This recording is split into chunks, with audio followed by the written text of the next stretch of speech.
नमस्कार दोस्तों, कास क्लासेज की प्रीवियस ईयर एग्जाम सीरीज में मैं चंद्रहास एक बार फिर से आपका हार्दिक स्वागत करता हूं। प्रीवियस ईयर एग्जाम सीरीज के अंदर हम 4 सेट करवा चुके हैं। जो पिछले एग्जाम्स के अंदर जो भी हरियाणा जीके पूछी गई थी उससे संबंधित हम सभी सेट करवाएंगे। ये सेट आपकी बातों को ध्यान में रखते हुए, आपकी सफलता को ध्यान में रखते हुए, आपके मार्गदर्शन को ध्यान में रखते हुए करवाए जा रहे हैं, ताकि एग्जाम के टाइम में आपको कोई भी दिक्कत ना आए। सफलता को हमेशा वही पसंद करता है, या सफलता हमेशा उसी को पसंद करती है जो लगातार मेहनत करता है। तो आप लगातार मेहनत करिएगा, सफलता आपके कदम चूमेगी एक दिन। आइए अब टेस्ट की शुरुआत करते हैं, सीरीज की सेट की शुरुआत करते हैं। आज का जो हमारा फर्स्ट क्वेश्चन है वो क्वेश्चन है, भिवानी बॉक्सिंग क्लब की स्थापना किसने की थी। पीजीटी मैथ के अंदर क्वेश्चन पूछा गया था, भिवानी बॉक्सिंग क्लब की स्थापना किसने की थी। तो आप याद रखिएगा, भिवानी बॉक्सिंग क्लब की स्थापना 11 बार राष्ट्रीय चैंपियन रहे कैप्टन हवा सिंह ने। भिवानी बॉक्सिंग क्लब की स्थापना 11 बार राष्ट्रीय चैंपियन रहे कैप्टन हवा सिंह ने भिवानी बॉक्सिंग क्लब की स्थापना की थी। कैप्टन हवा सिंह ने, याद रखना है, क्वेश्चन सेम टू सेम आएगा, सेम टू सेम अपने आंसर क्लिक करना है। भिवानी को मिनी क्यूबा के नाम से भी जाना जाता है। बॉक्सिंग का पावर हाउस हरियाणा में किसे कहते हैं। तो याद रखिएगा, बॉक्सिंग का पावर हाउस हरियाणा में भिवानी को कहा जाता है। बहुत अच्छे तरीके से आपने याद रखना है।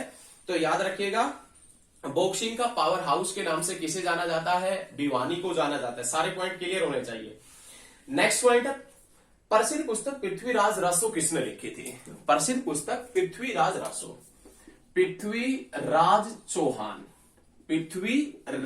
चौहान के जीवन के ऊपर लिखी गई है। पृथ्वीराज रासो किसने लिखी थी। तो आप याद रखिएगा, चंद्रबरदाई ने। चंद्रबरदाई का संबंध कहां से है। तो आप याद रखिएगा, हिसार से। पृथ्वीराज चौहान के जीवन पर लिखी गई पुस्तक है पृथ्वीराज रासो पृथ्वीराज चौहान ने लिखी थी। पृथ्वीराज चौहान कहां से थे, हिसार से। और हिसार जिसका पुराना नाम क्या है, इस्सुयार। और हिसार किसने बसाया था, फिरोज तुगलक ने। कौन सी शताब्दी में, 14वीं शताब्दी में। याद रखना है, सभी पॉइंट क्लियर करवाते हुए चलेंगे बहुत अच्छे तरीके से।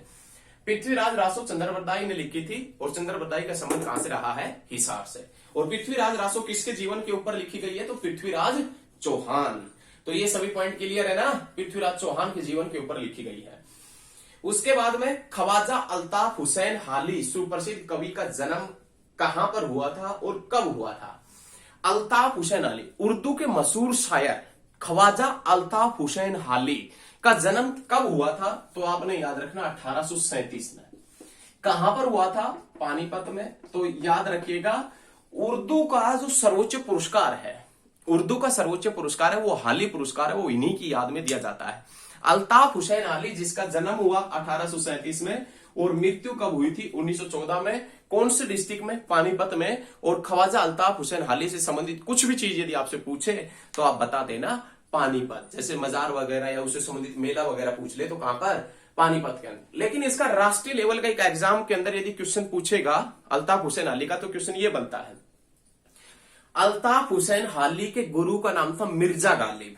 अल्ताफ हुसैन हाली है, इनके गुरु का नाम था मिर्जा गालिब। 1857 की क्रांति को एकमात्र उर्दू कवि, 1857 की क्रांति को एकमात्र उर्दू कवि जिसने अपनी आंखों से देखा था, तो कौन आएगा, मिर्जा गालिब। याद रखिएगा, 1857 की क्रांति को एकमात्र उर्दू कवि जिसने अपनी आंखों से देखा था, कौन था, मिर्जा गालिब था। तो बहुत अच्छे तरीके से याद रखना है। तो ये याद रखिएगा, ख्वाजा अल्ताफ हुसैन हाली, जिसका जन्म हुआ पानीपत में, और ये जन्म हुआ कब था, 1837 के अंदर। नेक्स्ट क्वेश्चन है, चीनी यात्री हेनसांग के द्वारा एक पुस्तक लिखी गई, जिसमें थानेसर नगर का वर्णन किया गया था। तो पहले हम बता दें, जो चीनी यात्री हेनसांग था, ये किसके शासनकाल में आया था, हर्षवर्धन के शासनकाल में। हर्षवर्धन के शासनकाल में चीनी यात्री हेनसांग आया, जिसकी पुस्तक का नाम हुआ करता था सीयूकी। और इस सीयूकी में कौन से नगर का वर्णन मिलता है, थानेसर का। क्वेश्चन ये पूछ रखा है, वो पुस्तक कौन सी थी। तो चीनी यात्री हेनसांग ने जो पुस्तक लिखी थी, वो पुस्तक कौन सी थी, सीयूकी, उस पुस्तक का नाम हुआ करता था। तो ये बहुत अच्छे क्वेश्चन है। हर क्वेश्चन प्रत्येक एग्जाम में पूछा गया है, पिछले एग्जाम में पूछा गया है, और आपको बेहतरीन करने के लिए, आपको चमकाने के लिए हम ये क्वेश्चन करवा रहे हैं। उसके बाद में क्वेश्चन है हरियाणा का रेवाड़ी जिला भारत में निम्न में से किन उद्योगों के लिए प्रसिद्ध है। तो ये क्वेश्चन बहुत बार एग्जाम में आया है, ये क्वेश्चन आपने भी देखा होगा, बहुत बार एग्जाम में आया है। और लास्ट इसका ऑप्शन मिलता है उपरोक्त सभी, तो उपरोक्त सभी आ जाता है। क्या क्या ऑप्शन मिलते हैं, हीरो होंडा के लिए और तिल्ला जुत्ती उद्योग के लिए और पीतल के बर्तनों के लिए। तो याद रखिएगा सभी आ जाएगा। यदि आपसे पूछे ना पीतल नगरी किसे कहते हैं, रेवाड़ी, और आपसे पूछ लेना बर्तन नगरी किसे कहते हैं, तो आप बता देना जगाधरी। और यदि आपसे पूछ लेना क्या कि मिट्टी के बर्तन कहां से बनते हैं, तो याद रखिएगा सिकंदरपुर गुरुग्राम। याद रखिएगा मिट्टी के बर्तन सिकंदरपुर गुरुग्राम, बर्तन नगरी जगाधरी और पीतल नगरी रेवाड़ी को कहते हैं। तो ये सभी पॉइंट क्लियर होने चाहिए बैक टू बैक। बहुत अच्छे बेटे, ऐसे ही सभी पॉइंट क्लियर होने चाहिए। उसके बाद में नेक्स्ट पॉइंट देखें। नेक्स्ट पॉइंट जो बनता है वो क्वेश्चन है, जिस समय हरियाणा राज्य में प्रथम राष्ट्रपति शासन लागू हुआ उस समय भारत के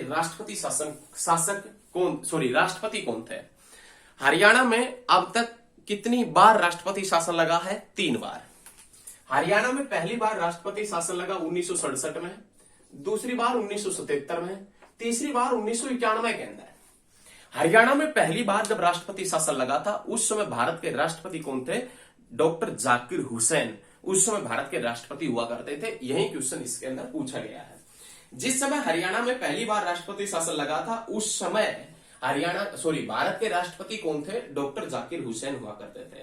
नेक्स्ट क्वेश्चन है, इब्राहिम लोदी का मकबरा कहां पर है।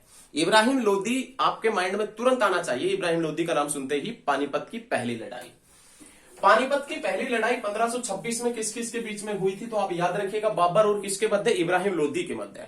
कौन मारा गया था, इब्राहिम लोदी मारा गया था और जीता कौन था, बाबर। और पानीपत की पहली लड़ाई के बाद में बाबर ने कौन से वंश की नींव डाली थी, मुगल वंश की। और पानीपत की पहली लड़ाई की विजय के उपलक्ष्य में बाबर ने किसका निर्माण करवाया था, तो आपने याद रखना काबुली बाग मस्जिद। किसकी याद में, अपनी बेगम मुशम्मद की याद में बनवाई थी। इब्राहिम लोदी का मकबरा पानीपत में और इब्राहिम सूरी का मकबरा नारनौल में। इब्राहिम सूरी जो शेरशाह सूरी के दादा थे, शेरशाह सूरी का बचपन बीता था नारनौल में।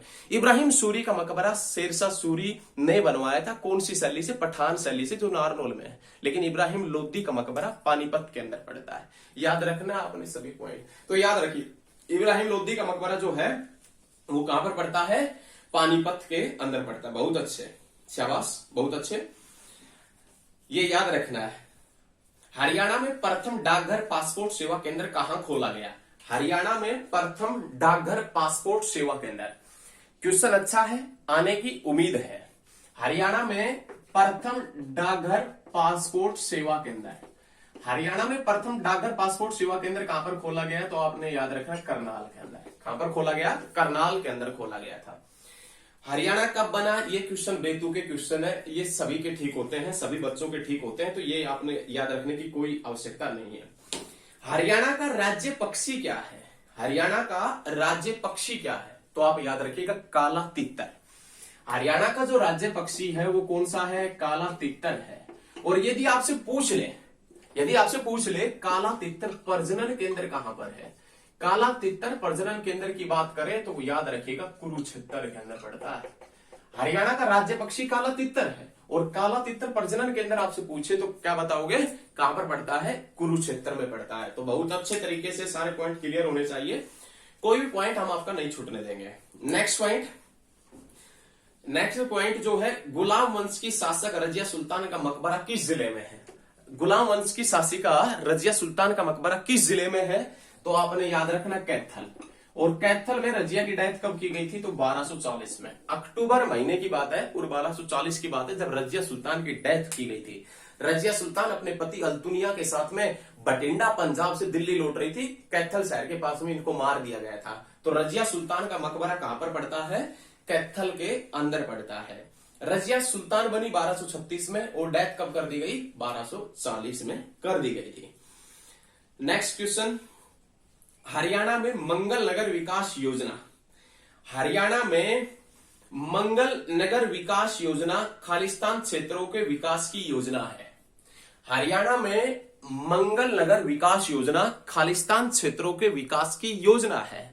क्वेश्चन ऑप्शन है इसके, ग्रामीण जनजातीय, पर्वतीय और शहरी। शहरी विकास के लिए योजना लॉन्च की गई थी। मंगल नगर विकास योजना शहरों के लिए है। किसके लिए है? शहरों के लिए है। बहुत अच्छे तरीके से आपने याद रखना है। किसके लिए है? शहरों के विकास के लिए इस योजना की शुरुआत की गई थी। कौन सी योजना? मंगल नगर विकास योजना। उसके बाद में नेक्स्ट क्वेश्चन, पानीपत की तीसरी लड़ाई मराठों और खालिस्तान के बीच में हुई थी। या आपसे पूछे कि पानीपत की तीसरी लड़ाई किस किस के बीच में हुई थी, तो पानीपत की तीसरी लड़ाई 1761 में अहमद शाह अब्दाली और मराठों के बीच में हुई थी। उस युद्ध में मराठों का तोपची इब्राहिम खान गारदी था और उस युद्ध में मराठों का सेनापति सदाशिवराव भाऊ था। ये वही सदाशिवराव भाऊ है जिसने कुरुक्षेत्र में स्थानेश्वर महादेव मंदिर का पुनर्निर्माण करवाया था। स्थानेश्वर महादेव मंदिर कुरुक्षेत्र बनवाया किसने था? पुष्यभूति ने। और पुनर्निर्माण किसने करवाया था? सदाशिवराव भाऊ ने। और वो सदाशिवराव भाऊ पानीपत की तीसरी लड़ाई में मराठों का सेनापति था। मराठों का सेनापति था। 1761 में पानीपत की तीसरी लड़ाई हुई अहमद शाह अब्दाली और किसके मध्य? मराठों के मध्य। बहुत अच्छे, सारे पॉइंट बहुत अच्छे से क्लियर करना है। तो किस किस के मध्य हुई थी? अहमद शाह अब्दाली और किसके मध्य हुई? मराठों के मध्य हुई थी। हरियाणा के प्रथम राजकवि कौन है? हरियाणा के प्रथम राजकवि, हरियाणा के प्रथम राजकवि जिसका नाम है उदयभान हंस। हरियाणा के प्रथम राजकवि जिसका नाम है उदयभान हंस, या किसी किसी बुक में आपको मिल जाएगा क्या? उदय भानु हंस। उदय भानु हंस। तो ये याद रखना, हरियाणा के प्रथम राजकवि जिसका नाम है उदयभान हंस, जिसका पुराना नाम है। नेक्स्ट पॉइंट, नेक्स्ट क्वेश्चन है, यमुना नदी हरियाणा के कितने जिलों से बहती है? तो याद रखिएगा, यमुना नदी हरियाणा के 6 डिस्ट्रिक्टों से बहती है। यमुना नदी हरियाणा के कितने जिलों से बहती है? 6। ये हरियाणा की पूर्वी सीमा है जिसमें यमुनानगर, करनाल, पानीपत, सोनीपत, फरीदाबाद और पलवल, इन 6 डिस्ट्रिक्टों से बहती है। ये देश की राजधानी दिल्ली पड़ती है। यमुना नदी हरियाणा में प्रवेश कहां से करती? कलेसर से। और कलेसर कौन से डिस्ट्रिक्ट में? यमुनानगर में। यमुना नदी हरियाणा से बाहर कहां से निकलती है? हसनपुर से। और हसनपुर कहां पर पड़ता है? तो आपने याद रखना है, पलवल के अंदर पड़ता है। उस हसनपुर से फिर से उत्तर प्रदेश में चली जाती है। यमुना नदी हरियाणा और उत्तर प्रदेश के मध्य कितने किलोमीटर लंबी सीमा रेखा बनाती है? 320 किलोमीटर लंबी। यमुना नदी हरियाणा की कौन सी सीमा के ऊपर बहती है? तो याद रखिएगा, पूर्वी छोर के ऊपर या पूर्वी सीमा के ऊपर बहती है। नेक्स्ट क्वेश्चन देखें, सीसवाल संस्कृति के अंश सबसे पहले किस जिले में मिले थे? सीसवाल संस्कृति से संबंधित अंश सबसे पहले किस जिले में मिले थे? हिसार, सोनीपत, मेवात, फरीदाबाद। तो याद रखिएगा, सीसवाल संस्कृति का संबंध जो है वो कहां से है? हिसार से। कहां से है? हिसार से। याद रखें, याद रखना है। नेक्स्ट पॉइंट, सबसे अधिक संस्कृत विद्वानों का निर्माण करने वाला शेखावटी ब्रह्मचार्य आश्रम किस जिले में है? सबसे अधिक संस्कृत विद्वानों का निर्माण करने वाला, सबसे अधिक संस्कृत विद्वानों का निर्माण करने वाला शेखावटी ब्रह्मचार्य आश्रम किस जिले में है? सबसे अधिक संस्कृत विद्वानों का निर्माण करने वाला शेखावटी ब्रह्मचार्य आश्रम भिवानी के अंदर है। और भिवानी जिसे धर्मनगरी के नाम से जानते हैं, सॉरी धर्मनगरी नहीं, हरियाणा की काशी, धर्मनगरी कुरुक्षेत्र है, हरियाणा की काशी के नाम से भी जाना जाता है। मंदिरों का शहर है कौन सा? भिवानी। तो आपने याद रखना है कि सबसे अधिक संस्कृत विद्वानों का निर्माण करने वाला शेखावटी ब्रह्मचारी आश्रम किस जिले में पड़ता है? भिवानी के अंदर पड़ता है। 1967 में जींद तहसील का किन 2 तहसीलों में बंटवारा किया गया था? 1967 के अंदर जींद तहसील को किन 2 तहसीलों में बांटा गया था या बंटवारा किया गया था? तो याद रखिएगा, 1967 के अंदर जींद को 2 भागों में बांट दिया गया था, जींद और किसको? सफीदों के अंदर। याद रखिएगा, जींद और किस में तोड़ दिया गया था? सफीदों के अंदर। 1967 में जींद और सफीदों के अंदर। बहुत अच्छा क्वेश्चन है। 1967 में जींद तहसील को 2 तहसीलों में बांट दिया गया, जींद और कौन सा है? सफीदों। याद रखना है। मुगल सम्राट अकबर के समय रेवाड़ी का शासक कौन था? मुगल सम्राट अकबर के समय, मुगल सम्राट अकबर के समय में रेवाड़ी का शासक कौन हुआ करता था? हेमचंद्र विक्रमादित्य।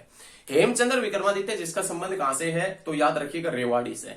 और पानीपत की दूसरी लड़ाई किस किस के मध्य हुई थी? तो आपने याद रखना है, अकबर और हेमचंद्र विक्रमादित्य जिसका संबंध रेवाड़ी से है। पानीपत की दूसरी लड़ाई हुई कब थी? 1556 में। जीता कौन था? अकबर। अकबर का संरक्षक कौन था? बैरम खान। क्यों था? क्योंकि अकबर उस समय 14 साल का था, नाबालिग था। नहीं, वोट डालने का अधिकार अकबर को नहीं मिला था। नाबालिग था बेचारा। तो कोई बात नहीं है, अकबर और हेमू के मध्य पानीपत की दूसरी लड़ाई हुई थी 1556 में, और जीता कौन था? अकबर, और हारा कौन था? हेमचंद्र विक्रमादित्य, जिसका संबंध कहां से है?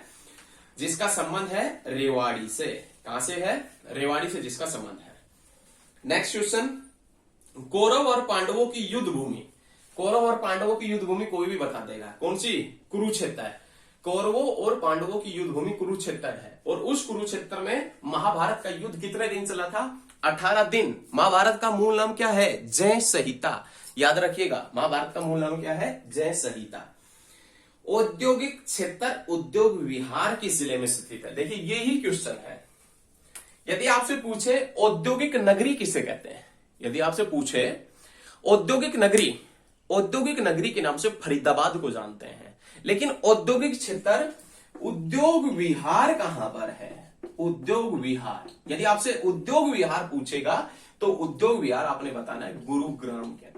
Cyber city, medi city, millionaire city के नाम से जानते हैं गुरुग्राम, और इसी गुरुग्राम के अंदर पड़ता उद्योग विहार। क्या पड़ता है? उद्योग विहार। लेकिन औद्योगिक सिटी फरीदाबाद, और फरीदाबाद किसके सपनों का है? डॉक्टर राजेंद्र प्रसाद, और डॉक्टर राजेंद्र प्रसाद ने कुरुक्षेत्र यूनिवर्सिटी की नींव रखी थी।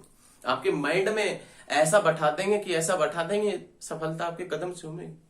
ऐसे आपकी पॉकेट के अंदर आएगी सरकारी नौकरी चलकर, और हम चाहते हैं कि आपकी पॉकेट में आए सरकारी नौकरी चलकर। आप कब तक दूसरे लोगों को कांग्रेचुलेशन कहते रहेंगे? ऐसा कीजिएगा दूसरे लोग आपको कांग्रेचुलेशन कहे, तो बहुत जल्द आपको सफलता मिलने वाली है। लगातार हमारे साथ में बने रहिए, और यदि वीडियो अच्छी लगती है तो ज्यादा से ज्यादा शेयर करते रहिए। नेक्स्ट पॉइंट देखें, औद्योगिक क्षेत्र उद्योग विहार किस जिले के, सॉरी किस नगर में स्थित है? तो आप बताएंगे कहां पर है उद्योग विहार? गुरुग्राम के अंदर। लेकिन औद्योगिक नगरी के नाम से किसे जानते हैं? तो याद रखिएगा फरीदाबाद को। लिबर्टी जूते कहां बनते हैं? Liberty shoes factory. Liberty shoes factory Karnal में। बाटा शूज फैक्ट्री कहां पर पड़ती है? तो आप याद रखिएगा बल्लभगढ़ फरीदाबाद में। बाटा शूज फैक्ट्री बल्लभगढ़ फरीदाबाद में, और लिबर्टी शूज फैक्ट्री है वो कहां पर पड़ती है? करनाल के अंदर। और सीएम सिटी वर्तमान में कौन सी है? करनाल। और करनाल से विधायक कौन है? श्री मनोहर लाल खट्टर करनाल से विधायक। बहुत अच्छे। नेक्स्ट पॉइंट देखें, नेक्स्ट पॉइंट देखें, लोक गाथा आल्हा में किस रस की प्रधानता है? लोक गाथा आल्हा, लोक गाथा आल्हा में किस रस की प्रधानता है? लोक गाथा आल्हा में वीर रस की प्रधानता है। लोक गाथा जो आल्हा है इसमें कौन से रस की प्रधानता है? वीर रस की प्रधानता है। तो ये क्वेश्चन आपने याद रखना है, बहुत अच्छा क्वेश्चन है। लोक गाथा आल्हा में किस रस की प्रधानता है? वीर रस की प्रधानता है। बहुत अच्छे बेटे, बहुत अच्छे। नेक्स्ट पॉइंट, सिसवाल संस्कृति से संबंधित जिला, ये हम करवा चुके हैं, फिर से एक बार पूछा गया है एग्जाम्स के अंदर, तो ये याद रखिएगा। पानीपत की तीसरी लड़ाई बहुत अच्छा है, आपने याद रखना है। पानीपत की तीसरी लड़ाई 1761 में हुई थी। पटौदी नगर से किस क्रिकेट खिलाड़ी का संबंध है? नवाब मंसूर अली खां, जिसका जन्म 1941 के अंदर हुआ, याद रखना है। अग्रोहा धाम पूरे भारत में जाना जाता है। अग्रोहा धाम पूरे भारत में जाना जाता है किसके कारण? तो अग्रोहा पहले ये देखना है कि कहां पर पड़ता है। अग्रोहा पड़ता है हिसार में, और महाराज अग्रसेन का संबंध भी कहां से है? अग्रोहा से। तो याद रखिएगा महाराज अग्रसेन के कारण ही पूरे भारत में किसको जाना जाता है? अग्रोहा को जाना जाता है। बहुत अच्छे तरीके से क्लियर करना है, याद रखना है। उसके बाद में समाज सुधारक पंडित बस्तीराम का जन्म कहां पर हुआ था? यह क्वेश्चन बहुत अच्छा है। समाज सुधारक पंडित बस्तीराम का संबंध कहां से है? तो याद रखिएगा खेड़ी सुल्तान से। खेड़ी गुज्जर नहीं, खेड़ी गुज्जर सोनीपत में पड़ता है, जहां से मिट्टी के बर्तन मिले थे, मिट्टी की मोहरें मिली थी। याद रखिएगा मिट्टी के बर्तन खेड़ी गुज्जर से मिले थे, जो कहां पर पड़ता है? सोनीपत में। सतकुंभा तीर्थ कहां पर है? खेड़ी गुज्जर में। सतकुंभा मेला कहां पर लगता है? खेड़ी गुज्जर में। लेकिन खेड़ी सुल्तान कहां पर है? झज्जर में। और समाज सुधारक पंडित बस्तीराम का संबंध भी कहां से है? तो समाज सुधारक पंडित बस्तीराम का संबंध भी कहां से है? खेड़ी सुल्तान झज्जर से। याद रखना है। समाज सुधारक पंडित बस्तीराम का जन्म कहां पर हुआ? तो आपने याद रखना खेड़ी सुल्तान, और खेड़ी सुल्तान कहां पर पड़ता है? झज्जर के अंदर पड़ता है। बहुत अच्छे।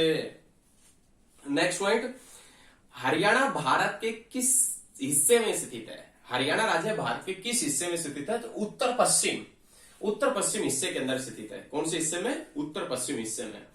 मारुति सुजुकी का कारखाना कहां पर है? मानेसर के अंदर। कहां पर पड़ता है? मानेसर, गुरुग्राम के अंदर मारुति सुजुकी का कारखाना है। उसके बाद में नेक्स्ट क्वेश्चन बनता है, चंडीगढ़ शहर आधुनिक वास्तुकला का बेहतरीन उदाहरण है, लेकिन चंडीगढ़ के डिजाइनर कौन थे? चंडीगढ़ के डिजाइनर हम पहले भी बता चुके हैं। चंडीगढ़ के डिजाइनर थे ली कॉर्बूजियर। ली कॉर्बूजियर कौन से देश के निवासी थे? फ्रांस के। राजधानी क्या है? पेरिस। और पेरिस कौन सी नदी के ऊपर है? सीन नदी के ऊपर पड़ती है। यूनेस्को का मुख्यालय भी कहां पर पड़ता है? पेरिस के अंदर पड़ता है। बहुत अच्छे से याद करना है। चंडीगढ़ शहर है, इसकी नींव या चंडीगढ़ शहर यदि आपसे पूछे कि डिजाइनर कौन थे? ली कॉर्बूजियर। और चंडीगढ़ किसके सपनों का शहर है? पंडित जवाहरलाल नेहरू के सपनों का शहर है। आज का last question, Haryana Saraswati heritage development board का चेयरमैन कौन है? Haryana Saraswati heritage development board का चेयरमैन कौन है? Haryana Saraswati heritage development board का चेयरमैन है मनोहर लाल खट्टर। जो हरियाणा का मुख्यमंत्री होगा, वही Haryana Saraswati heritage development board का अध्यक्ष होगा। तो आज के लिए इतने ही, मिलते हैं बहुत जल्द नेक्स्ट क्लास में। वीडियो अच्छी लगती है तो ज्यादा से ज्यादा शेयर करें। धन्यवाद, बहुत जल्द मिलते हैं नेक्स्ट वीडियो में।